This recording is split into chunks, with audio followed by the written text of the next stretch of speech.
በተሻሻለው የአማራ ብሔራዊ ክልላዊ መንግስት የአስፈጻሚ አካላት ስልጣንና ተግባራት መወሰኛ አዋጅ ቁጥር 280/2014 የአማራ ክልል ገንዘብ ቢሮ ልዩ ልዩ ስልጣንና ተግባራትን እንዲያከናውን በአዋጅ ተቋቁመዋል። በዚህ አግባብ ገንዘብ ቢሮ የህዝብ ግንኙነት ዳይሬክቶሬትን ጨምሮ በ16 ዳይሬክቶሬቶች ተደራጅቶ በስራ ላይ ይገኛል።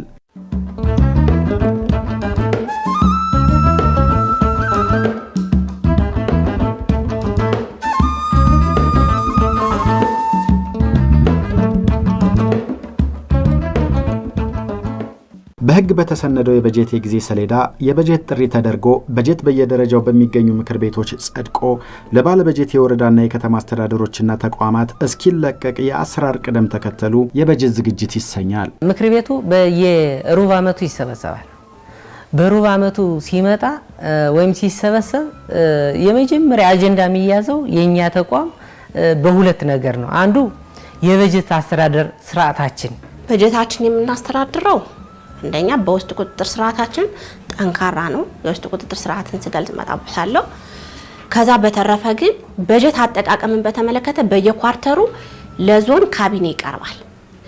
የዞኑ አፈጻጸም ይቀርባል። የክልል ተጠሪዎች ይቀርባል። የወረዳና የከተማ አስተዳደሮች ለዞኑ ካቢኔ ይቀርባል። በየኳርተሩ ቁጭ ብሎ ይገመግማል። ችግር ያለበትን ይሄ ችግር አለበት ብሎ የሚያሳይበት እድል ስላለ በበጀት አጠቃቀም ያለ ችግር የለም። ለቀና ለአገልግሎት ግዢ ለሌሎች ስራ ማስኬጃዎች ተብሎ ለደሞዝ ተብሎ የሚደለድልበት አለ። በዛ ርስት በተባለው አግባብ ወጪ እንዲደረግ በጀት ባልተያዘለት የሂሳብ መደብ ወይም ደግሞ የወጪ ርስት ወጪ እንዳይደረግ በተቻለ መጠን ቅድም እንዳልኩት በየሩብ ዓመቱና በየወሩ ያፈጻጸማቸውን በመግለጽ ለቀጣይ እቅዳቸውን ሪቫይዝ አድርገው በጀታቸውን በአግባቡ እንዲጠቀሙ የማድረግ በኢኮኖሚው ዘርፍ በጀታችንን የመጣውን ለታለመለት ዓላማ እስከ የውሏል አልዋለም የሚለውን በየሩብ ዓመቱ ይገመገማል። በሶስቱ ዘርፍ ደግሞ በየወሩ እንገመግማለን። አጠቃላይ ደግሞ በሩብ ዓመት እንገመግማለን። ተጠያቂነትም ጭምር አለው። በጀቱ ተዘጋጅቶ በህዝብ ምክር ቤቶች ከጸደቀ በኋላ ለአስፈጻሚ መስሪያ ቤቶች ተመድቦ ወደ ስራ እንዲውል ይደረጋል። ከዛ በኋላ የተመደበው በጀት ለተያዘለት ዓላማ በተቀመጠው የጊዜ ገደብ ስራ ላይ እየዋለ መሆኑን መከታተል፣ ስራ ላይ የማይውልበት ሁኔታ ካለ ደግሞ በጀቱን የማስተካከል በዝውውር የመፍታት እነኚህ ተግባራት አጠቃላይ የመከታተል፣ የመደገፍ፣ የመቆጣጠርና የመገምገም ተግባራት በጀት ማስተዳደር ይባላሉ። በተቻለ መጠን በጀትን በአግባቡ ለመምራት ከበጀት በሚመደብበት ጊዜ ምን ያክል መደብን ምን መሰረት አድርገን መደብን የሚለውን የበጀት ስሚ ከመካሄዱ በፊት ለክልል ተቋሞቻችን የበጀት አመዳደብ ስርዓቱን እናሳውቃለን። በአብዛኛው ክራይቴሪያ ቤዝድ እንዲሆን የማድረግ ስራዎችን እየሰራን ያለ ነው። ምክንያቱም በየተቋሙ ያለው የበጀት አመዳደብ ፌር እንዲሆን ፍትሃዊ እንዲሆን በተቻለ መጠን ክራይቴሪያ ቤዝድ እንዲሆን ከሰብጀክቲቪቲ ነፃ እንዲሆን የማድረግ ስራዎችን እየሰራን ያለ ነው። የወረዳና የከተማ አስተዳደሮች ከሚደርሳቸው አጠቃላይ በጀት 18 በመቶ ለካፒታል በጀት ለሚጠይቁ ተግባራት እንዲመድቡ መመሪያው ያዛል። ነገር ግን ለሰው ኃይል ቅጥርና ለሌላ ስራ ስለሚያውሉት ተግባራዊ ያደርጉትም። ቅድሚያ የምንሰጠው ለእድገት ተኮር ሴክተር መስሪያ ቤቶች ነው። እድገት ተኮር ሴክተር መስሪያ ቤቶች እንደ ጤና፣ ግብርና፣ መንገድ እና ትምህርት አካባቢ ያሉ ሴክተሮችን ቅድሚያ እንሰጣለን። የነዚህ 39 ሴክተር መስሪያ ቤቶች በጀት የዞኑ የክልሉ ብራንች ስለሆነ እናት መስሪያ ቤታቸው በጀቱን ደልድሎ አጽድቆ የሚልክበት ሂደት ነው ያለ። በተለይ የማህበረሰቡን ፍላጎት መሰረት በማድረግ የትምህርት ስራዎች፣ የጤና ስራዎች እና የመሰረተ ልማት ስራዎች እየተሰሩ ያለበት ሁኔታ ነው ያለ። አዳጊነቱ እንዳለ ሆኖ እጥረቱ ግን ያን ያህል በጣም በቂ ነው የሚባልበት አይደለም። ዞኑ ብቻ ሳይሆን ወረዳም ያሉት የገንዘብ ተቋማት ለባለበጀት መስሪያ ቤቶቹ ከምን ቀመሩ እንደሚያዝ የህዝብ ቁጥርን፣ የትምህርት የተማሪ ቀመርን አስልቶ ያስረዳሉ። በዛ መሰረት ይካሄዳል። ለአንድ ወረዳ ለትምህርት የሚያስፈልገው ወጪ ምን ያክል ነው? ለውሃ የሚያስፈልገው ወጪ ምን ያክል ነው? ለጤና የሚያስፈልገው ወጪ ምን ያክል ነው? ለመንገድ የሚያስፈልገውና ሌሎች ሴክተሮች የሚያስፈልገው የወጪ ፍላጎት ከተሰበሰበ በኋላ ይሄ ወደ ነጠላ ስሌት ተቀይሮ የራሱ አሰራር አለው። በዛ መሰረት ኢንዴክስ ይዘጋጃል። ስለዚህ እያንዳንዱ ወረዳ ከጥቅሉ የሚደርሰው ድርሻ በቀመሩ ይወሰናል። በዛ መሰረት እያንዳንዱ ወረዳ የሚደርሰውን ጣራ እንዲያገኝ የሚደረግበት የአሰራር ስርዓት ነው። በጀት በሚደለደልበት ጊዜ እንግዲህ አጠቃላይ ታሳቢ ከሚደረገው ለወረዳዎችና ለከተማ አስተዳደሮች ከሚመደበው 18% የካፒታል በጀት ታሳቢ ተደርጎ ነው የሚያዘው። ግን በእያንዳንዱ ወረዳና ከተማ አስተዳደር በምናይበት ጊዜ ይሄንን ታሳቢ ተደርጎ የበጀት ድልድል ተደርጎ አይመጣም። ይሄ የሚሆንበት ዋና ምክንያት ደግሞ በተለይ የሰው ኃይል ምደባችን ከጊዜ ወደ ጊዜ እያደገን የመጣው ለዚህ ይሄኛው ለዚህ ለካፒታል ፕሮጀክት የተመደበውን በጀት ወደዚያ ሽፍት የማድረግ አሁን ለግዴታ ወጪዎችም የሚያስፈልገውንም በመሸፈን በኩል በአንዳንድ አካባቢዎች ላይ እጥረት እያጋጠመ መጥቷል። ይህ እንግዲህ ከአቅም በላይ የሆነ የሰው ኃይል በምንሸከምበት ጊዜ በምንይዝበት ጊዜ እንደዚህ አይነት ችግሮች ሊያጋጥሙ ይችላሉ። ስለዚህ በጀት መመደቡ ብቻ ሳይሆን የበጀቱ መጠን ብቻ ሳይሆን በጀት ማስተዳደሩ ላይም ትኩረት መደረግ መቻል አለበት።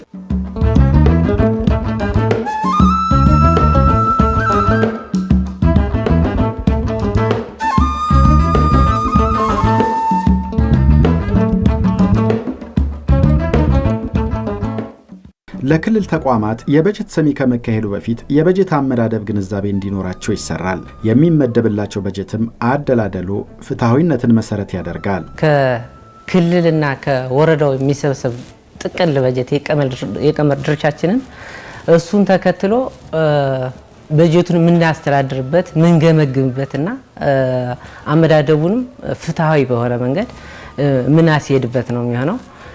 እሱን ተከትሎ ቅድሚያ ለደሞዝ እና ለግዴታ ወጪ ለሆኑ ወጪዎች የሚመደብ ይሆናል። ከዛ ቀጥሎ ለስራ ማስያዣና ካፒታል የሚደለድለው። ዞን ላይ መደልደል ማጽደቅ የሚባል ነገር የለም ማለት ነው። ወረዳዎች ላይ ግን ስንመጣ በአንድ አመት ውስጥ 2 አይነት የበጀት ድልድል አለ። መጀመሪያ ላይ መጋቢትና ሚያዝያ ላይ ዞኑ ጊዜያዊ ጣራ የሚል በጀት ይልካል። ስለዚህ ይህን ጊዜያዊ በጀት ጣራ በበጀትና መንግስታት ትብብር ባለሙያዎች ይደለደላል። ስለዚህ ሲደለደል ታሳቢ የሚደረገው ደሞዝን ለመደልደል የመጋቢትና የሚያዝያ ወር ፔሮል መነሻ አድርገው ይደለድላሉ። በመሰረቱ የበጀት ዝግጅት ከታህሳስ ወር ጀምሮ እስከ ሐምሌ 30 ነው የሚጠናቀቀው። በዚህ በውስጡ በርካታ ሂደቶች አሉ። እሱን መሰረት አድርጎ የሚደለደልበት ሁኔታ ነው ያለ። እንደ ዞናችን አሁን የ6 ወር አፈጻጸሙን በማየት ለ2016 በጀት ዝግጅት እያደረግን ነው። እስከ ታህሳስ 30 የመጀመሪያውን ጥሪ አድርገን ጨርሰናል። አሁን ደግሞ ገንዘብ ቢሮ በተቀጽላ ያሉ የበጀት ፎርሞች ያንን ለዞን አውርዷል። በመመሪያ የተደገፈ የፋይናንስ የጊዜ ሰሌዳ የሚባል መመሪያ አለ። እስከ ታህሳስ 30 ያለው የቅድመ ዝግጅት ተግባር ነው። በዚህ ወቅት አጠቃላይ የክልሉ የቀጣይ በጀት ዓመት ሀብት ምን ሊሆን ይችላል የሚለው የክልሉን የሀብት አቅም የማጥናት ከፌዴራል ሊደርስ የሚችለውን ድጎማ የመገመት እና በክልል ውስጥ የሚሰበሰቡ ገቢዎችን አጥንቶ የክልሉን ጣሪያ የመወሰን ስራ ይሰራል። ከዛ በኋላ የመጀመሪያ ሂደት የበጀት ጥሪ ነው። ከዛ በኋላም እያንዳንዱ ባለበጀት መስሪያ ቤት ቀርቦ እንዲያስረዳ የበጀት ስኒ የሚባል መርሃ ግብር ይዘጋጃል። እያንዳንዱ ተቋም የበጀት ጣሪያ ይወሰናል። ከዚያ መቀጠል ለካቢኔ ቀርቦ በካቢኔ እንዲወሰን ይደረጋል። ይሄ ከተወሰነ በኋላ በክልሉ ምክር ቤት ቀርቦ በጀቱ እንዲጸድቅ ይደረጋል። አጸድቀን ለሚመለከታቸው የክልል ቢሮዎች እንዲላክ ይደረጋል። ለወረዳና ለከተማ አስተዳደሮች አስቀድሞ በምክር ቤት የጸደቀውን ለወረዳና ለከተማ አስተዳደሮች የሚመደበውን በጀት በበጀት ማከፋፈያ ቀመሩ መሰረት የተደለደላቸውን እንልካለን። እነሱም በምክር ቤቶቻቸው አጸድቀው አስቀድሞ በተላከላቸው የበጀት ጣሪያ መሰረት ማስተካከያ ሰርተው ለምክር ቤቶቻቸው አቅርበው አጸድቀው ወደ ስራ እንዲገባ ያደርጋሉ ማለት ነው። በሁሉም የአስተዳደር እርከኖች በየዓመቱ የሚመደበውን በጀት የህዝብ መሆኑን ለማስገንዘብ የገንዘብ ተቋማት ልዩ ልዩ ዘዴዎችን በመጠቀም ለህብረተሰቡ ያስተዋውቃሉ። ምክር ቤቱ እንደምታውቀው የህዝብ ውክልና ይዞ የመጣ ነው እና ለህብረተሰቡ ተደራሽ እንዲያደርግልን አንድ እሱን ሜካኒዝም እንጠቀማለን። ሌላው የአካባቢ ሚዲያን እንጠቀማለን። እዚህ የወረዳውን የሚኒ ሚዲያ በስፋት እንጠቀማለን። ሶስተኛው በየአካባቢው ህዝብ ያየዋል በሚባል ቦታ ሁሉ ኢቭን ቀበሌ ማዕከል ድረስ ሩቅ ቀበሌዎች ሳይቀሩ ማዕከል ድረስ እየሄድን እንለጥፋለን። እንደ ዞን የበጀት ግልጸኝነትን በማስታወቂያ ቦርድ ይፋ እናደርጋለን፣ በኤፍኤም ይፋ እናደርጋለን፣ በሚኒ ሚዲያ በተለይ ወረዳዎች ላይ ሚኒ ሚዲያ ይፋ ያደርጋሉ። በበጀት አመቱ ምን ያህል በጀት ተመደበልን፣ ምን ያህሉን ለደሞዝ አዋል ነው፣ ምን ያህሉን ለስራ ማስኬጃ እና ምን ያህሉን ለካፒታል ግንባታዎች የሚለውን በቦርድ ይለጠፋል። እሱ አይደለም በመምሪያው የድረገጽ ይለቀቃል። የተወሰነ ተከታዮች አሉት። ከዛ ባለፈ በአካባቢ ሚዲያ እኛ እንደ ደብረ ማርቆስ ዩኒቨርሲቲ ኤፍኤም ሬዲዮ ያለው በሱ የማስተዋወቅ ስራ ይሰራል። ከሱ ባለፈ በአማራ ብዙሃን መገናኛም ማህበረሰቡ ግልጽ የምናደርግበት ሁኔታ አለ። ያው የተመደበን በጀት እንደጸደቀ በምክር ቤት ከጸደቀ በኋላ በሚኒ ሚዲያ ወረዳዎቻችን በማስታወቂያ ገበያ ላይ በመገኘት እንዲሁም ርዕሰ መምህራንና ተማሪዎችን ክበባትን የተመደበውን በጀት ያስተዋውቃሉ። ከዛም በኋላ ደግሞ አገልግሎት ላይ ከዋለ በኋላ ወጪ ከተፈጸመ በኋላ ደግሞ ለምን እንደወጣ ለምን ዓላማ ይሄን ያህል ወጪ እንደሆነ ግንዛቤና እውቅና ህብረተሰቡ እውቅና እንዲኖረው ይደረጋል። ወረዳዎችም ከተማ አስተዳደሮችም በእኛ በኩልም በክልል ቢሮ በኩልም አጠቃላይ ለክልሉ የተመደበው በጀት ይህን ያክል ነው በሚል በባነርም በሬዲዮም በቴሌቪዥን በተለያዩ ሚዲያሞች እንገልጻለን ማለት ነው። ስለዚህ የተመደበው በጀት የህዝብ መሆኑን ማሳወቅ ይጠበቅብናል ማለት ነው። ለህዝብ አገልግሎት ነው ያንን በጀት የመደብ ነው። ለደሞዝ ብለን ስንመድብ እዛ ያለው ሰራተኛ ህብረተሰቡ እንዲያገለግል ነው። ለስራ ማስኬጃ ብለን ስንመድብ በየተቋማቱ የተመደበው ሰራተኛ ህዝቡን እንዲያገለግልበት ነው። የካፒታል በጀቶችም ለህብረተሰቡ ቀጥታ አገልግሎት እንዲሰጡ የሚሰሩ ፕሮጀክቶች ናቸው ማለት ነው። ስለዚህ መጀመሪያ በጀት የህዝብ ነው የሚለውን መረዳት ይኖርብናል ማለት ነው።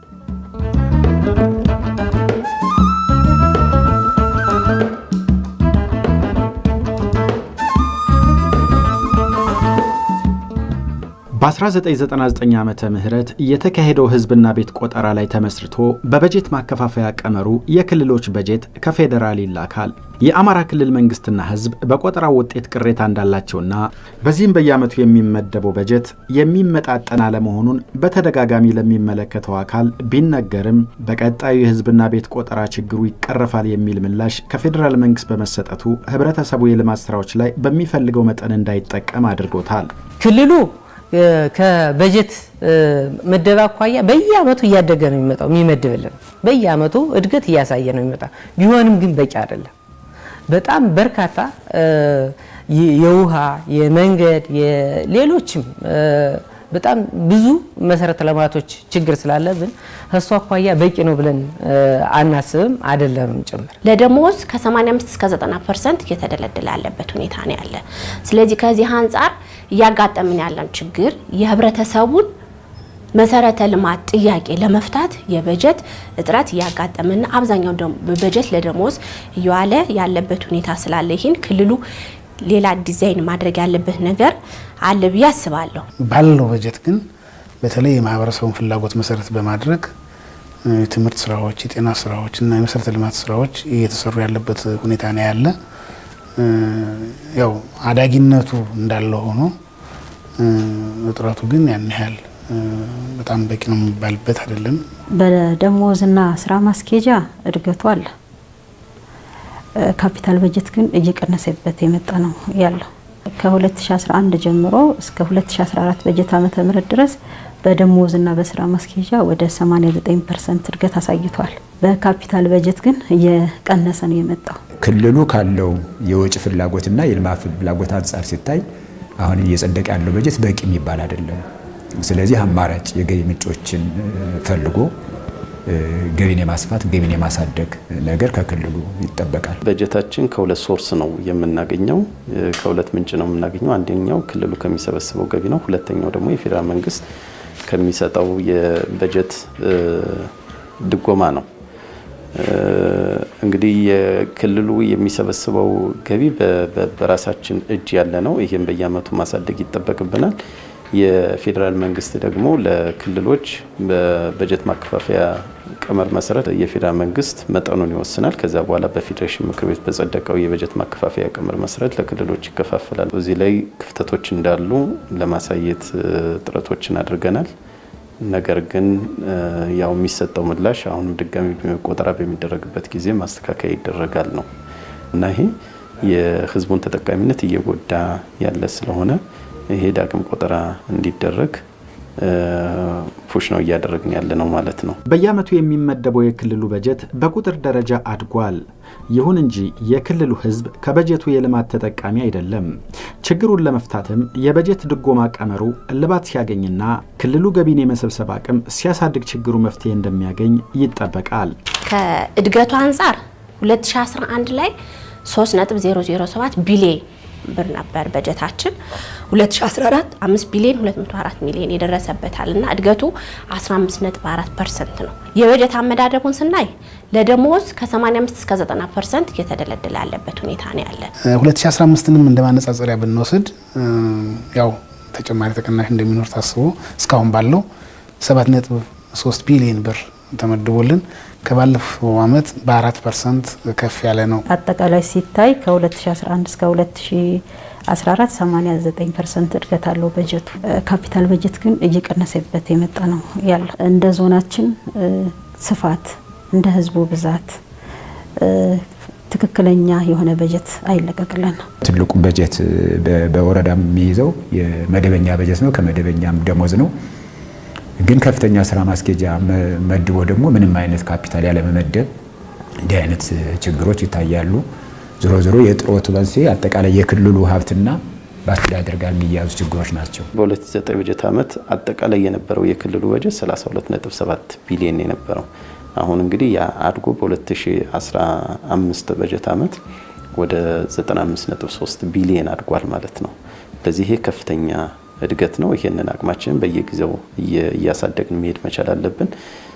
ገቢ በመሰብሰብ የራሳችንን የልማት ስራዎች ማከናወን ይጠበቅብናል። የህብረተሰባችንን ተጠቃሚነት ማረጋገጥ ይጠበቅብናል ማለት ነው።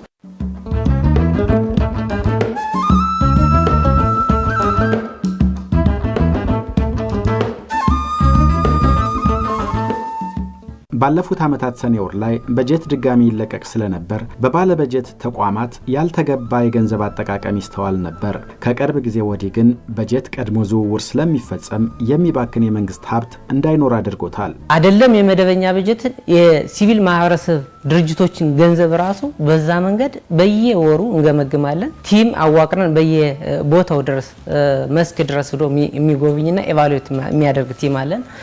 በሱ መንገድ ነው የምናደርገው። በጀት የማይጠቀሙ ወረዳዎች ካሉ ቀድመን ነው 6 ወር ላይ ጀምረን ነው እኛ የምንሰራ። ለወረዳ ካቢኔ፣ ለዞን ካቢኔ በዞን ግሩፕ እናሳውቃለን የበጀት አጠቃቀማቸው በቴሌግራም በዋትስአፕ። ስለዚህ ወረዳውና ዞኑ ቶሎ ብሎ ሪያክት ስለሚያደርግ የበጀት መትረፍረፍና የበጀት አለመጠቀም ችግር እንደኛ ዞን የለም። በጀት ዝውውር በአመት 2 ጊዜ ነው የሚፈቀደው። ሲዛወርም በተቋሙ ማኔጅመንት ውሳኔ ያርፎበት ከዛ ባለፈ የኛ ተቋምን በትክክልም ለስራው አስፈላጊ ነው ብሎ ሲያምንበት ዝውውር የሚሰጥበት ሁኔታ ይኖራል። እጥረት አለ። እንደተባለው ደግሞ ወደ ሰኔ አካባቢ ማድፋፋት አለ። አጠቃቀማቸው እንዲያሻሽሉ ምክረ ሀሳብ የምንሰጥበት ሁኔታ አለ። ማስተካከያዎችም የምናደርግበት ሁኔታ ይኖራል። ሰኔ ላይ የሚለቀቁ በጀቶች ለብክነት የተዳረጉ ነበሩ። አሁን ግን መጋቢት 30 ድረስ ነው ክልሉ ለወረዳዎች ለዞን ድረስ የሚያወርደው ማለት ነው። ዝውውር የበጀት ዝውውር የሚያደርገው መጋቢት 30 ነው። ወረዳ ደሞና ዞን እስከ ሚያዝያ 30 ነው ዝውውር የሚደረገው። ስለዚህ እስከ ግንቦት 30 ድረስ በአብዛኛው ወረዳዎቻችን ግዢ ፈጽመው አልቆ የሚባክን በጀት የለንም።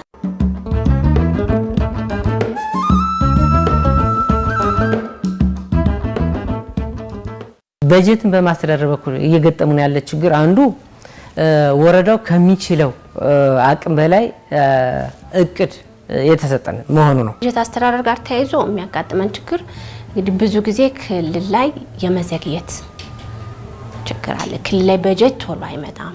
በተለይ የዞኑ እስከ ጥቅምትና እስከ ህዳር የሚዘገይበት አሰራር አለ። ሌላው የበጀት እጥረት ነው። የበጀት እጥረት በጣም በዞናችን ላይ ከፍተኛ የበጀት እጥረት አለ። እሱንም ያው ባለው ነገር የክልሉንም ችግር ስለምንረዳ ክልሉም አሁን ያለበት ሁኔታ ከባድ ስለሆነ ስለምንረዳ ያለውን ነገር እያጣጣም ከክልሉ ጋር ግን እየተነጋገርን አንዳንዴም ብድር ለወረዳዎች እንዲሰጣቸው እያደረግን ችግሩን እየፈታን ያለ። ሁሉም ወረዳዎች የአይቤክስ ኦንላይን አለመሆናቸው ነው። ይሄ ደግሞ በእኛ አቅም ብቻ ሳይሆን በገንዘብ ቢሮና ከቴሌ ጋር ተያይዞ የሚሆን በጀት ምን ያህል ተመደበ ምን ያህል ስራ ላይ ዋለ ብሎ ማየት እኛ በኤሌክትሮኒክስ ሚዲያ በሃርድ ኮፒ ብናስተዋውቅ ያን ያህል ማህበረሰቡ ጠያቂ የመሆኑ ስንነት አለ። ባለፈ አጠቃላይ በጀት እጥረት እንደ ዞናችን ስፋት እንደ ህዝቡ ብዛት ትክክለኛ የሆነ በጀት አይለቀቅልን። የበጀት አለቃቀቁ ፍትሃዊነት የጎደለው ነው የሚለው በደንብ እንትን ይገባል። ለስራ መውደቅ በጀት ምክንያት መሆን የለበትም። በጀቱን ሊያሰራው በሚችለው ልክ እቅዱን አዘጋጅቶ ባቀደው ልክ ደግሞ መፈጸም አለበት። ስለዚህ እቅድና ፊዚካል እቅዱንና ፋይናንሻል እቅዱን እያጣጣሙ እንዲሄዱ ይሄንን ነው ክትትልና ድጋፍ እያደረግን ያለ ነው።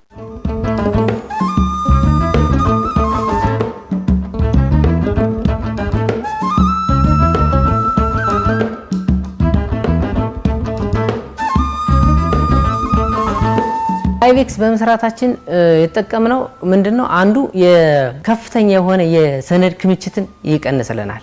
እሱን ቀንሶልናል። እሱ ብቻ አይደለም፣ ዘመናዊ በሆነ መንገድ የትም ቦታ እንዲታይ ማንም አካል ኢቫሉዌት እንዲያደርገው ሆኗል። ሁሉም ወረዳዎች የአይቤክስ ተጠቃሚ ናቸው። ሁሉም ከተማ አስተዳደሮች የአይቤክስ ተጠቃሚ ናቸው። እሱ ብቻ አይደለም፣ ሪፖርት አቅራቢ የምንላቸው ቅድም ያልኳቸው 13 በመምሪያችን ላይ የሚገኙት ሁሉም ተቋማት የአይቤክስ ተጠቃሚ ናቸው።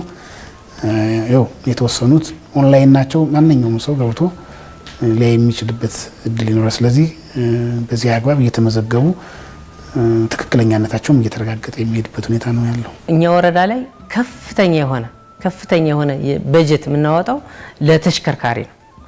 ከዚህ አኳያ ተሽከርካሪዎችን ኢፌክቲቭሊ ለመጠቀምና ያሉንን ሀብት እዛ አካባቢ ዲቮት የሚሆነውን ሀብት በአግባቡ ለመምራት የተለየ አሰራር ዘርግተናል። ይሄ ምንድነው? የመጀመሪያው ነዳጅን በአንድ ቋት አድርገናል። ሁለተኛው ተሽከርካሪዎችን በአንድ ቋት ማድረጋችን ነው። በጀት ለማጽደቅ አሁን የኛ ቀዳሚ ነው። አጽድቀን በተሰጠን የጊዜ ሰሌዳ ክልሉ ለሚሰጠንም በበጀት በኩል ክፍተት የለብንም እና ያመጣነው ለውጥ ለሌላ ተሞክሮ ይሆናል ብዬ የማስበው የክትትልና ድጋፋችን ጠንካራ ነው። እዛ ጋር ያለው ፓርት ማለት ነው።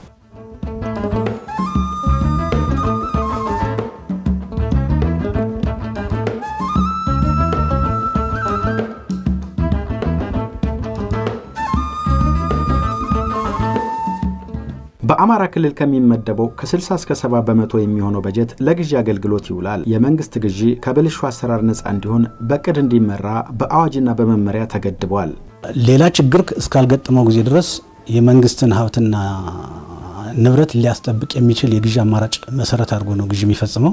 ይህም በግልጽ ጨረታ ማዕከል ያደረገ የግዢ አፈጻጸም ነው የሚከተለው። ጨረታ ከመከፈቱ በፊት ከ2 ከ3 ቀን በፊት የገበያ ጥናት ይደረጋል። ተጫራቾች ባሉበት ጨረታ ሰነዱ ከተከፈተ በኋላ አሸናፊና ተሸናፊ ተለይቶ ለአሸናፊውም ለተሸናፊው ደብዳቤ የሚደርስበት አግባብ ይሆናል። አብዛኛውን ግዥኛ በግልጽ ጨረታ ለመግዛት ነው የምናቀድ። ነገር ግን ደራሽ ስራዎች ይመጣሉ።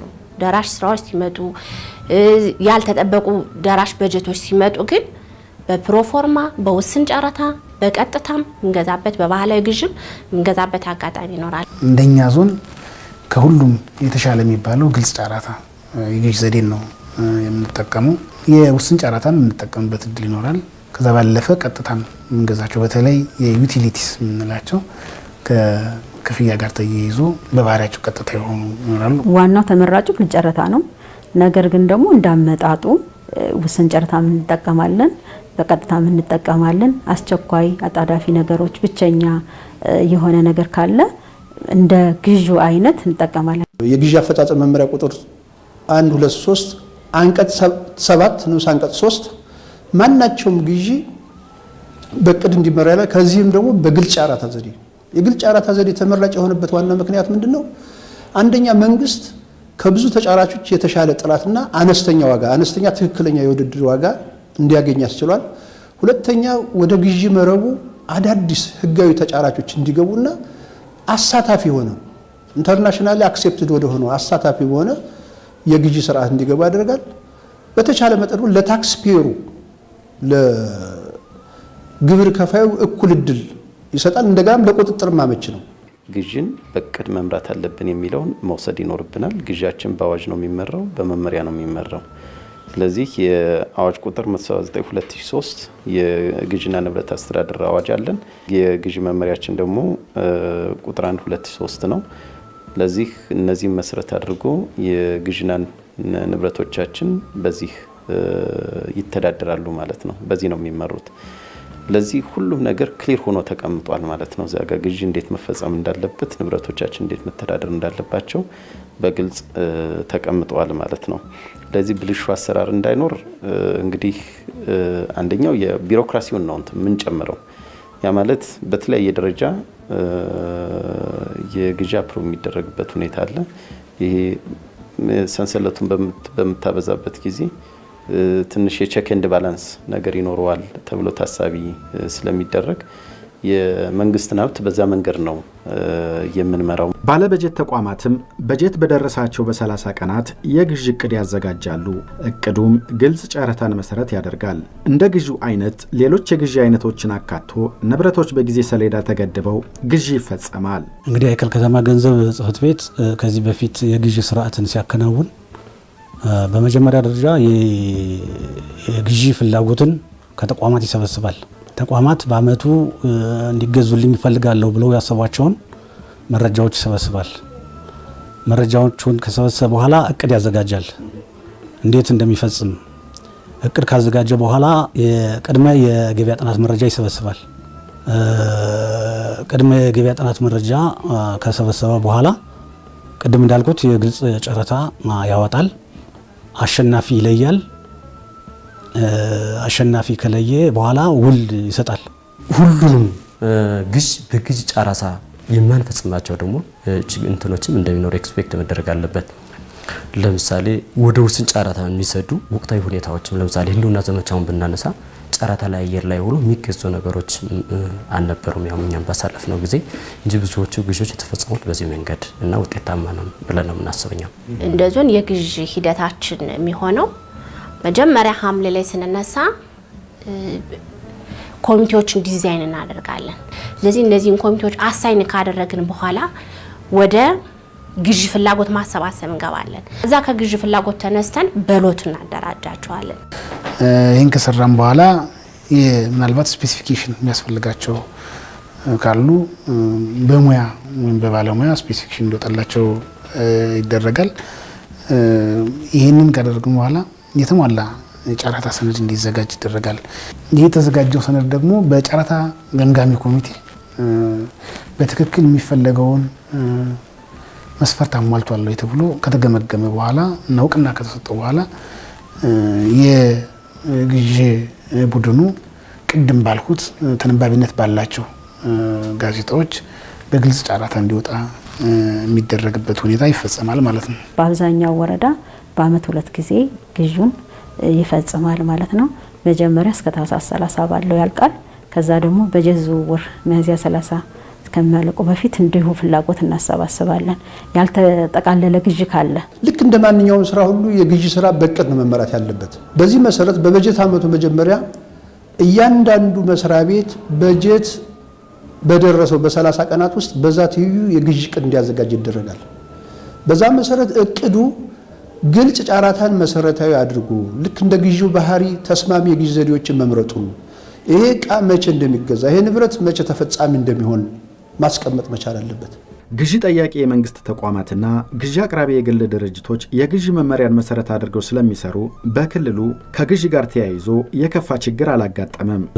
መስተጋብራችን ፋይናንስ ወይንም ገንዘብ ጽሕፈት ቤት አሸናፊ ድርጅቱ እንዲገዛላቸው ፍላጎታቸውን ያቀረቡ ተቋማት ስቲል ነው ይህን ያህል ቅሬታ አለ የሚል የግዢ ስርዓት ፈጽመን አናውቅም። ሴክተር መስሪያ ቤቶች ጋር በጣም ተግባብተን ነው የምንሰራው። በጣም መግባባት አለ። ነገር ግን እኛ በምንፈልገው ልክ ፍላጎታቸውን ቶሎ ያለማቅረብ ችግር አለ። እኛ በምንፈልገው ልክ የግዥ እቅድ ለማቀድ የነሱን ፍላጎት ቶሎ ያለማምጣትና ወደ ግዥም ከገባን በኋላ በጀትን አጣጥሞ ያለማዘዝ ችግር አለ። በጣም ከፍ አድርጎ ማዘዝ አንዳንዴ ይታያል። አንዳንዴ ደግሞ በጣም ሎስ አድርገው ከስጋት አንፃር ያዙና እንደገና ሌላ ግዥ ይጠይቁናል። እንደገና ሌላ ግዥ ደግሞ ሲጠይቁን በሌላ የግዥ ዘዴ የምንሄድበት አሰራር ይፈጠራል። እኛ ላይ ደግሞ በወቅቱ ሂሳብ አወራርዶ ለአቅራቢው ከመስጠት አኳያ የአቅራቢዎችን የሚያሟሏቸው ህጋዊ ሰነዶችን መሰረት በማድረግ አቅራቢ ድርጅቶች ጋር የምክክር መድረክ እናዘጋጃለን። ግዢ አቅራቢ የህዝብ ክንፋችን ነው። ይህም እቅድ አለን። ህዝብ ክንፋችን ጋር የነጋዴ ማህበረሰቡን በአመት 4 ጊዜ እንገናኛለን። ጥሪ እናደርግላቸዋለን። ጥሪ አድርገን ውይይት እናደርጋለን። ከንግድ መምሪያ ጋር ከንግድ ማህበረሰብ ዘርፉ የራሱ ዘርፍ ጋር አድርገን ምክክር እናደርጋለን። እንደዚሁም ደግሞ የሴክተር መስሪያ ቤቶች ደግሞ ስፔሲፊኬሽን መሰረት አድርገው ጥያቄ እንዲጠይቁ እናደርጋለን። ግዢያችን በግልጽ ጨረታ አሳታፊ በሆነ መንገድ ገዳቢ ባልሆነ ከክልሉ ውጭ ያሉ ተጫራቾችም ሊያሳትፍ በሚችል ሁኔታ እያወጣን ሁሉም ተጫራቾች ህጋዊ እስከሆኑ ድረስ በመስፈርት ላይ የተቀመጠውን ስፔሲፊኬሽን አጠቃላይ ሰነዱ በጠየቀው መሰረት ተገቢ ምላሽ እስከሰጡ ድረስ እኛ በአግባቡ አንተ የክልል ነህ አንተ ከሌላ ክልል የመጣ ሳንል ሁሉን በኩል ላይ እያስተናገዱ ሁኔታ ያለበት። ፈጻሚዎች ግዢ አቅራቢዎችን አላግባብ የከለከሏቸው ነገር ካለ አላግባብ የበደሏቸው ነገር ካለ ግዢ ከመከናወኑ በፊት ቅሬታዎቻቸውን እኛ ጋር ያቀርባሉ ማለት ነው። ደን በአቅራቢዎች በኩል ደግሞ ጉድለት ካለ ያንን ጉድለታቸውን በግዢ ፈጻሚው በኩል እኛ ጋር ይቀርባል ማለት ነው። አጣርተን በትክክል የአሰራር ስርዓቱን ተጠብቆ ያልተከናወነ መሆኑን ካረጋገጥ እኛ የምንወስደው አስተዳደራዊ እርምጃ ነው ማለት ነው። ደን ከዛ በኋላ ወደ ፍርድ ቤት ኬዙ መሄድ ይችላል።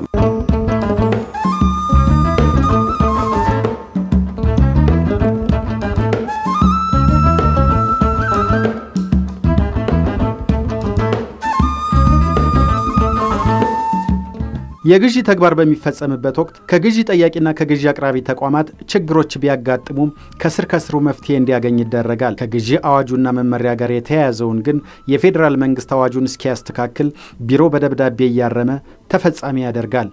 ገንዘብ ጽሕፈት ቤት ጋር ለመደራደር መፈለግ አካባቢያችሁ ጋር አምጥቼ ውል ይዤ ለማስረከብ የሰላምና የጸጥታ ጉዳይ ትንሽ አስቸጋሪ ስለሆነ ይከብደኛል። ልክ እንዲህ አይነት ችግሮች አጋጥመውናል። ያው እነዚህ ችግሮች ማለፍ በምንችለው አግባብ እያለፍን ነው። ግዢ ሲፈጸም ሰው የመለያየት ባህሪ ያለው ነጋዴ ያለ ያው በመድረካችን ያነሳን ስለምንወያይበት ማለት ነው። ሰውን የመለያየት አንዱ ላቱን የሚቀርበው ሰው ወደ አንዱ የመምሰል ስፔሻሊ ካፒታል ፕሮጀክቶች ላይ እንደዚህ አይነት ነገሮችን ይገጥሙናል። ከዛ ውጭ ፕሮጀክቶች እኔ አሸናፊ ነኝ እንደዚህ ተመመሪያው ወጣ ብሎ ጊዜ ማራዘሞች ይታያሉ። ካፒታል ፕሮጀክት ላይ ለምሳሌ ርቤት ከዚህ ውጭ ከዛ ውጭ የሚሉ ከፋይናንሱ አሰራር ብዙም ልዩነት የሌለው ግን ጊዜ የሚሰዱ ነገሮች አሉ። እነሱ ነገሮች ምንድነው ጫራታ ከመክፈታችን በፊት ብዙ ጊዜ አሁን በአምና ላይ ያጋጠመንን ችግር በ2000 ባለው ላይ እንዳይገጥመን እንዲህ አይነት ነገሮች እንደሚኖሩ ኤክስፔክት አድርገን እነሱ ጋር እየተግባባን በዛ መንገድ እየፈታና ያለ ነው። ከሴክተር መስሪያ ቤቶች ጋር እንደ ግዢ የሚገጥመን አንደኛ የበጀታቸው መዘግየት ነው። የበጀታቸው መዘግየት አንደኛ እኛ ጨረታ አውጥተን ቶሎ ወደ ስራ እንዳንገባ እንቅፋት ይሆነናል ማለት ነው። ሁለተኛ ደግሞ ከአቅራቢዎች ጋር አንዳንዴ በተለይ በዚህ አመትና በባለፈው አመት የዋጋ ኢንፍሌሽኑን በመሰረት በማድረግ ካሸነፉ በኋላ እቃ ያለ ማቅረብ 2-3 ነጋዴዎች እንደዚህ ነገር ገጥሞናል። ከወቅታዊ ሀገራዊ ሁኔታው አንፃር ማለት ነው። ስለዚህ እነሱ በመመሪያው መሰረት እርምጃ ነው የወሰድንባቸው። የግዢ መመሪያው አንድ ችግር ነው። ሁለተኛ የሰራተኞች የብቃት ወይም አቅም ነው። ከዛ ባለፈ የወቅቱ ተለዋዋጭነት በተለይ የፕራይስ ኤስካሌሽን የምንለው ወይም ደግሞ የዋጋ መዋዠቅ በጀታችንን በአግባብ ግዢያችንን በአግባቡ እንዳንፈጽም እያደረገን ያለበት ሁኔታ ነው ያለ። የግዢው መመሪያ መሻሻል አለበት። ይሄ እንትልምለው ማለት ነው። የግዢው ሁልጊዜ የሚሻሻልበት መንገድ ቢፈጠር ጥሩ ነው። የግዢ መመሪያው በራሪ ጽሁፍ እየሄደ ስለሆነ መምሪያ ገንዘብ ቢሮ ይሄንን የማስተካከል ስራ የመስራት ቢችል የግዥ መመሪያውን የማሻሻል ቢታይ ጥሩ ነው። አላሰራ ያሉ የግዥ መመሪያዎች አሉ። እኛ ያው እንደማንኛውም ስራ ግዥ ወደ አፈጻጸም ከተገባ በኋላ ችግሮች ያጋጥማሉ። እያጋጠሙን ካሉ ችግሮች መካከል ምንድነው? አንዳንድ ጊዜ ተጫራቾች ትኩረት አለመስጠት፣ የህጋዊነት ማስረጃዎችን ለምሳሌ የታደሰ ንግድ ፍቃድ በወቅቱ አለማቅረብ፣ የተለያዩ የሙያ ብቃት ማረጋገጫዎችን በወቅቱ አለማቅረብ፣ እንደገና የራሳቸው ክፍተት ሆኖ እያለ ግዢ ፈጻሚ መስሪያ ቤቶችን ኮምፕሌን ማሰማት በእነሱ ላይ በአጠቃላይ የማማረር ነገሮች አሉ። እኛ ግን ምንድነው ችግሮች የምንፈታው? አንደኛ ሰፊ ግንዛቤ መፍጠር ስራ ነው የምንሰራው። ስልጠና በመስጠት መድረክ በመፍጠር ከኮሮናና ከወቅታዊ የጸጥታ ችግሮች ጋር ተያይዞ ካልሆነ በስተቀር ባለፉት ዓመታት መድረክ ፈጥረን በአጠቃላይ በግዢ ፈጻሚ መስሪያ ቤትና በአቅራቢው መካከል በተጫራች መካከል ምን ችግር አለ? ምንድነው ችግሩ? የግንዛቤ ችግር ነው ወይስ መሰረታዊ የመመሪያ ችግር ነው? እያልን እየፈታን በርካታ ችግሮች የፈታንበት ሁኔታ ያለው። ስለዚህ የሚያጋጥሙን ችግሮች ምንድነው? አንደኛ መረጃ በተጠየቁት መሰረት አለማቅረብ፣ የግንዛቤ እጥረት፣ አንዳንዱ ደግሞ ሆን ብሎ በአቋራጭ ተጠቃሚነት ማለት ፎርጀሪ ማስረጃዎችን የማቅረብ፣ የተሳሳቱ የጨረታ ማስከበሪያዎችን በማቅረብ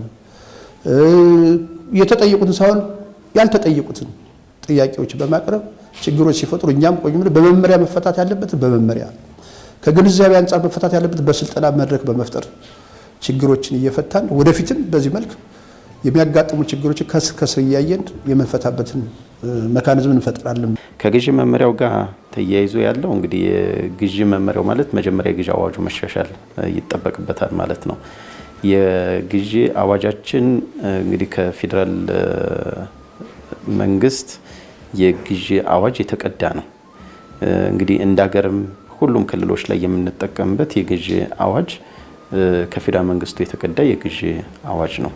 ምክንያቱም በሁሉም አካባቢ ላይ ያለው ነጋዴ የትም ቦታ ላይ የማቅረብ መብት ስላለው እንደ ሀገር የፋይናንስና የገቢ መመሪያዎች ሃርሞናይዝድ መሆን ይጠበቅባቸዋል። ተመሳሳይነት ያላቸው 100% ተመሳሳይነት ባይኖራቸው በተቻለ መጠን የተቀራረቡ ሊሆኑ ይገባል ማለት ነው።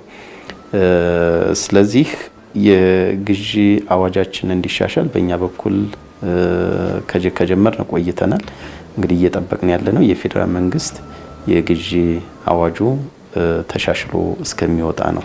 በመመሪያ ቁጥር 2/2003 የመንግስት ንብረት ይመራል። በአዋጅ ቁጥር 179/2003 ደግሞ ይተዳደራል። አራቱን የንብረት ምዝገባ ስርዓት ተጠቅመን ነው ስራ የምንሰራውና ንብረት አይባክንም፣ ንብረት ለብልሽት አይዳረግም። ስለዚህ በዛ አግባብ ነው እየተጠቀምን ያለ ነው። ቢን ካርድ፣ ስቶን ካርድ እና ዩዘር ካርድ እሱ ባላንስ ሶስቱንም ባላንስ ያደረገ ይቀመጣል። ይሄ አንድ ትልቅ የንብረት አስተዳደር ትልቅ ስራ ነው ብለን ነው የምናስበው። ንብረት ገብቶ ሂሳብ እንደተወራረደ ኦልሬዲ ንብረቱ ወጭ ሆኖ ለተጠቃሚዎች የሚሄድበት አግባብ ነው ያለ። የሚቆይ ንብረት የለንም። ንብረቶችን ባላቂና በቋሚ መዝገብ የምንመዘግብበት አካሄድ አለ። አራቱንም መዛግብት እንጠቀማለን። ቢን ካርድ፣ ስቶክ ካርድ፣ ዩዘር ካርድ እና ፊክስድ አሴት ሬጂስትሬሽን እንጠቀማለን። ቢን ካርድ እና ስቶክ ካርድ የምንጠቀመው ለአላቂ ዕቃ ምዝገባ ነው። ፊክስድ አሴት እና ዩዘር ካርድን ለቋሚና ልዩ ለሚባሉት እቃዎች እንጠቀማለን። ንብረት አስተዳደርን በተመለከተ የመጀመሪያው የሚገቡ እቃዎችን በሚፈለገው አግባብ በሚፈለገው ጥራት እንዲገቡ ማድረግ ነው። ከዛ ባለፈ ከገቡ በኋላ በአግባቡና በሚፈለገው መልክ አገልግሎት እንዲሰጡ ለማድረግ ጥረት ይደረጋል። ይህንንም የመጀመሪያው ምን ያህል ንብረት በስቶራችን አለ፣ ምን ያህል ግለሰቦች ላይ ያለ የሚለውን የተቀመጡ ቅጻቅጾች አሉ። እዚህን ቅጻቅጾች አሟጠን የምንጠቀምበት ሁኔታ ነው ያለ። ይሄ መሆኑ በትክክል በግልጽ ንብረቱ የት እንዳለ ማን ላይ እንዳለ በምን አግባብ እንደተቀመጠ የሚያመላክተን ስለሆነ ይሄን እንደዚህ እንትመች እንጠቀማለን። ንብረትን በሚያዘው የንብረት አያያዝ መመሪያ አለ። በዛ በሚያዘው መሰረት ገቢና ወጪ ይሆናል። እንደኛ ዞንም ንብረት ተገዝቶ ስቶር ውስጥ አይቀመጥም። እየተገዛው ለዓላማው እንዲውል ወደ ወጪ ይደረጋል። አሁን ላይ ለንብረት ትኩረት እየሰጠን በህጋዊ አሰራር በሞዴል 19 ገቢ እየተደረገ በሞዴል 22 ወጪ እንዲደረግ እንዲሁም አንድ ንብረት ወደ ንብረት ክፍል ከመግባቱ በፊት በባለሙያ እየተረጋገጠ በሞዴል 19 እየተቋረጠ ገቢ መደረጉ የተሳሳቱ ንብረቶች ያላግባብ ወደ ንብረት ክፍላችን እንዳይገቡ ብልሽት ያለው ነገር ወደ ንብረት ክፍል እንዳይገባ እያደረግን ሰፊ ቁጥጥር ስርዓት እንትን ያደረግንበት ሁኔታ ነው ያለው። መመሪያ ቁጥር 2/2003 ነው እሱም የሚመራው አዋጁ የግዥና ንብረት አስተዳደር አዋጅ 179/2003 ነው። ለዚህ ይሄንን መሰረት አድርገን ንብረቶቻችን ማኔጅ ማድረግ ይጠበቅብናል። የመንግስት ንብረት ገቢና ወጪ መደረግ መቻል አለበት። በሞዴል ገቢ ይደረጋል፣ በሞዴል ወጪ ይደረጋል ማለት ነው። የትኛውም አካል የመንግስትን ሀብት እንዲጠቀም የተፈቀደለት አካል የመንግስትን ንብረት በአግባቡና በስርዓቱ መያዝ ይጠበቅበታል። ጉዳት ያደረሰ አካል ካለ እንግዲህ በተቀመጠው የአሰራር ስርዓት መሰረት የሚጠበቅበትን የማካካሻ ክፍያዎች ሁሉ የመክፈል ንብረቱን የማስመለስ ስራ ይከናወናል ማለት ነው።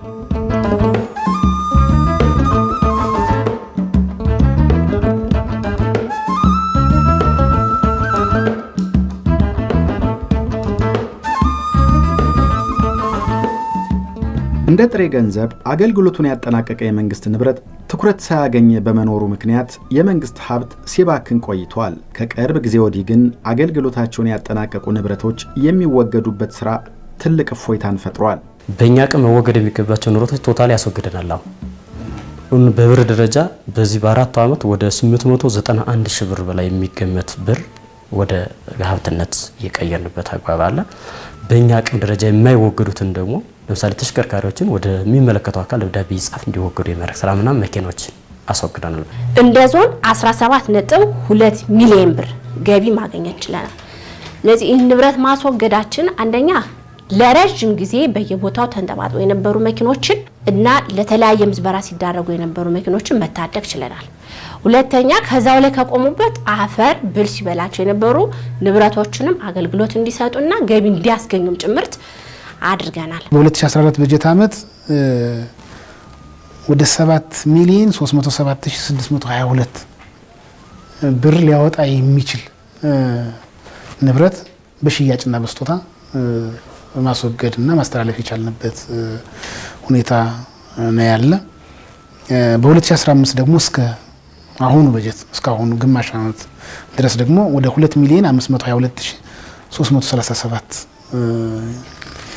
ብር ሊያወጣ የሚችል ንብረት በሽያጭም በስጦታም ያስተላለፍንበት ሁኔታና መጋዘኖቻችንን ነፃ ያደረግንበት ከዛ ባለፈ ደግሞ አላግባብ የተቀመጡ ንብረቶች ደግሞ አገልግሎት እየሰጡ ያለበት ሁኔታ ነው ያለው። አንዳንድ ችግር የሚያጋጥመው እዚህ መኪና ጋር ተያይዞ የሊብሬ መጥፋት ሞተር ቁጥር ቻንሲ ቁጥር ስለሚል እሱ ጋር ወረዳዎች ቶሎ ብለው ለክልሉ የማሳወቅ ችግር አለ። ይህን ነው ከገፋ ብለን ያህል ሄድንበት እንጂ ሌላውን ንብረት ማስወገድ ላይ በራሳችን አቅም ያለውን ጥሩ ስራ እንቅስቃሴ ያለበት ሁኔታ ነው ያለው። ግንቦት 15 2014 ባወጣ ነው የንብረት አስተዳደር ማሻሻያ መመሪያ ላይ ካፈጻጸም አንፃር ያጋጠሙ ችግሮች ለመፍታት የሚያስችል ንብረቶችን እንዲወገዱ በመመሪያ ድጋፍ ሰጠና ይሄ ምንድነው ያደረግንበት እያንዳንዱ መስሪያ ቤት ከተሽከርካሪና ከብረታ ብረት በስተቀር ዲሴንትራላይዝ እና ዲሞክራታይዝ በማድረግ ሁሉም በየመስሪያ ቤቱ እንዲያስወግዳቸው በተለይ ከሽያጭ የሚገኘውን ገንዘብ ለወረዳው፣ ለዞኑ፣ ለክልሉ ለልማት ስራ እንዲውል ለራሳቸው ተጠቀሙበት ብለን ለቋሚ ዕቃና ለልማት እንዲውል በማድረጋችን በጣም ሰፊ መነሳሳት ተደርጎ በርካታ ንብረቶች እየተወገዱ ያለበት ሁኔታ ነው ያለው። ንብረቶቻችን በየቦታው ተዝረክርከው ነው የምናያቸው። እነዚህም በማስወገድ በኩል ሰፊ ክፍተቶች አሉ። በተለያየ ጊዜ የተለያዩ የአሰራር ስርዓቶችን አውጥተናል፣ ማሻሻያዎችንም አድርገናል። ግን ስቲል እነዚህ ክፍተቶች ሊታረሙ ያልቻሉበት ሁኔታ አለ። ለዚህ ይሄንን በየተቋማትን የሚመሩ ኃላፊዎች፣ የወረዳ አስተዳደሮች እና የከተማ አመራሮች ንብረቶቻቸውን በአግባቡ መንከባከብ ይጠበቅባቸዋል። ንብረቶቻቸው ለታለመለት ዓላማ እንዲውል ማድረግ ይጠበቅባቸዋል። ንብረቶቻቸውን ደግሞ ከማንኛውም ብክነት መከላከል ይጠበቅባቸዋል ማለት ነው። ለዚህ ንብረት አገልግሎቱን ከጨረሰ በኋላ በአግባቡ መወገድ መቻል ወደ ጥሬ ገንዘብ ሳይክሉን ወደ ይሄ ማለት ሳይክሉ ይቋረጣል ማለት ነው። እንዲባክን የምናደርግ ከሆነ ሳይክሉን ነው እያቋረጥን ያለ ነው። ስለዚህ ንብረትን ማስወገድ መቻል አለብን። ንብረትን የምናስወግደው አንዱ በሽያጭ ነው። መሸጥ የሚችሉትን በሽያጭ እናስወግዳቸዋለን።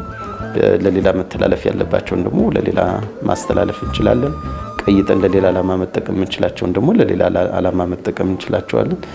ሊሸጡም ወደ ሌላ መተላለፍ የማይችሉትን ደግሞ በተለያየ መንገድ እናስወግዳቸዋለን ማለት ነው። ከንብረት ሽያጩ 90 በመቶውን ተቋማት ተጠቃሚ እንዲሆኑ በአወጋገድ ሂደት ባለሙያ የሚጠይቁ የመንግስት ንብረቶችም በሰለጠኑ ሙያተኞች እንዲወገዱ በአሰራር ተመልሷል። በእኛ ቀን መወገድ የማይገቡ ንብረቶች ዝም ብለው የሚቀመጡበት አግባብ ይኖራል። በከተማው ደረጃ ወይም በወረዳው ደረጃ የሚወገዱበት አሰራር ቢፈጠር የመንግስትን ሀብትነት ከብክነት ልናድን እንችላለን የሚል ሀሳብ አለኝ። ከንብረት አስተዳደሩ ጋር ተያይዞ የኬሚካልና ብረታ ብረት ወይም ብረት ነክ እቃዎች የምናስወግድበት ሞዳሊቲ ብዙ የለንም። በተለይ በእኛ የተሰጠን ስልጣን አይደለም። ስለዚህ ከክልሉ ግፊት የሚደረግበት ሁኔታ ቢፈጠር የሚል ሀሳብ አለኝ። ሴክተሮች የወገድልን ጥያቄ ያቀርባሉ። ይሄ ንብረት አለ ይወገድልን ብለን ስትላቸው ወዳውን ምላሽ አለ መስጠት አለ። እዛ ጋር ነው ችግር ያለው። እንደገናም ደግሞ ዝቅ አርጎ ለጨርሳ ስናቀርብ ደግሞ ዝቅ አርጎ መወዳደር አለ። ከዚህ በፊት የነበረው ንብረቶች ተወግደው ከሚወገደው ንብረት የሚገኘው ገንዘብ በሽያጭ የሚገኘው ሀብት ወደ ቢሮአችን ነበር ፈሰስ የሚደረግ። ምናልባት ይሄ እንግዲህ ዲስከሬጅ አድርጓቸው ከሆነ ብለን አሁን 90% ኢቭን ተሽከርካሪ ማስወግደን 90% ለራሳቸው እንዲጠቀሙበት ነው የምንፈቅደው። 10% ብቻ ነው ቢሮአችን ላይ የምናስቀረው።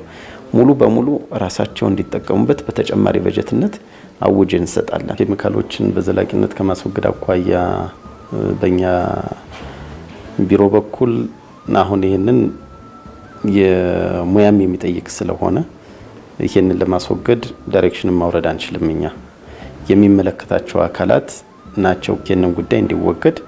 ምናልባት የግብርና ከሆነ ከግብርና ሚኒስቴር ጋር፣ ጤና ከሆነ ከጤና ጥበቃ ሚኒስቴር ጋር ተነጋግሮ የማስወገድ ስርዓቱም ከባድ ስለሆነ ማለት ነው። እንደሌላው ንብረት ዝም ብለን የምናስወግደው አይደለም። ለዚህ ዚያ ጋር አሁን እንደዚህ አድርጉ ብለን ዳይሬክሽን አንሰጥም እኛ።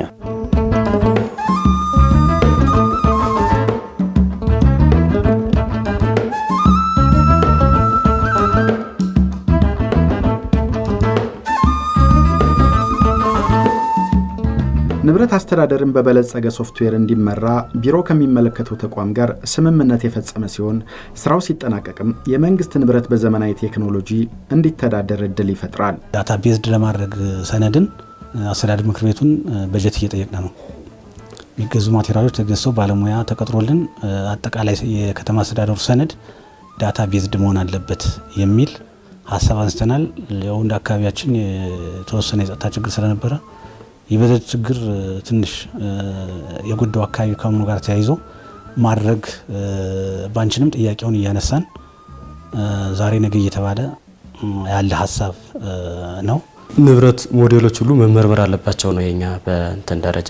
ሞዴሎች ከተመርምረው ካለቁ በኋላ ወደ ሶፍት ኮፒ መምጣት አለበት። ማንኛውም ኮምፒውተራይዝድ የሆነ ነገር ለማንኛውም ተደራሽ ሊሆን ስለሚችል የሚለው እሱን በቅድ እንትን እያለ ነው። በኮምፒውተራይዝድ በሆነ ነገር የተያዘ ነገር የለም። ነገር ግን እኛ አይሲቲ አጠቃቀማችንና ኢንፎርሜሽን ቴክኖሎጂን ከመጠቀም አንጻር በርካታ ስራዎችን እየሰራን ስለሆነ በዛ ተካቶ ለወደፊቱ በቅድ ሰነድ ክፍልንና ንብረት ክፍልን ኮምፒውተራይዝድ የማድረግ ካይዘን የመጠቀም አሰራር ለወደፊቱ እንከተላለን። ግን ሁለት ነገሮች ያስፈልጋሉ። አንደኛ የኤሌክትሪክ መሳሪያ ወይም ኤሌክትሮኒክስ መሳሪያ ኮምፒውተርን ጨምሮ ማለት ነው።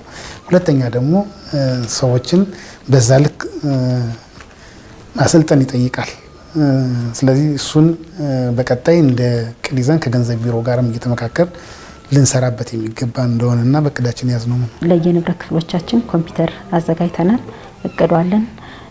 አቤክስ ባለሙያዎች በዚህ ላይ እንዲዘጋጁ አድርገናል። እንዳውም በባለፈው ክልሉም የጀመረው አለ የግዥን ዘዴ በኤሌክትሮኒክስ የማድረግ እዛ ጋር አብሮ የሚያወርደው ካለ የሚል እየጠበቅን ነው እንጂ እኛ ግን ተዘጋጅተናል። አሁን በራሳችን ንብረቱን በኮምፒውተራይዝድ እንድናስቀምጥ ማለት ነው እቅዷለን። ከሃርድ ኮፒ አውጥተን ወደ ሶፍት ኮፒ ይህን የንብረት አሰራራችን ለማሻሻል ዘንድሮ ከፌዴራል መንግስት ጋር በነበረን መድረክ አንድ የበለጸገ ሶፍትዌር አለ። አንደኛ ንብረቶች የትም ቦታ ላይ ሆኖ ለማየት ለመቆጣጠር በሚያስችል ሁኔታ ሶፍትዌር በልጽጓል። ያን ሶፍትዌር አስተያየት ተሰጥቶበት በተሳታፊዎች ዘንድሮ የገንዘብ ሚኒስቴር ወደ ክልሎች ያወርደዋል ተብሎ ይታሰባል። እንደ ክልል ማለት ነው። የክልል ሳይንስና ቴክኖሎጂ ኮሚሽን ይህን እንዲመራ ሶፍትዌር ዴቨሎፕ እንዲያደርግ በእኛ በኩል አስፈላጊውን ነገር መድበንለት ስራዎችን እየሰራ ነው የሚገኘው። የፕሮኪርመንት የፕሮፐርቲ ሶፍትዌር እና የፍሊት ማኔጅመንት ሶፍትዌር ዴቨሎፕ እንዲያደርግና ንብረት ዘመናዊ በሆነ መንገድ እንዲመራ በእነሱ በኩል ሙሉ ኃላፊነት ወስዶ የጀማመሩት ነገር አለ። እንግዲህ ይህን በሚፈጸምበት ጊዜ ሁሉም ተግባራዊ እንዲያደርገው ማድረግ ያስፈልጋል ማለት ነው።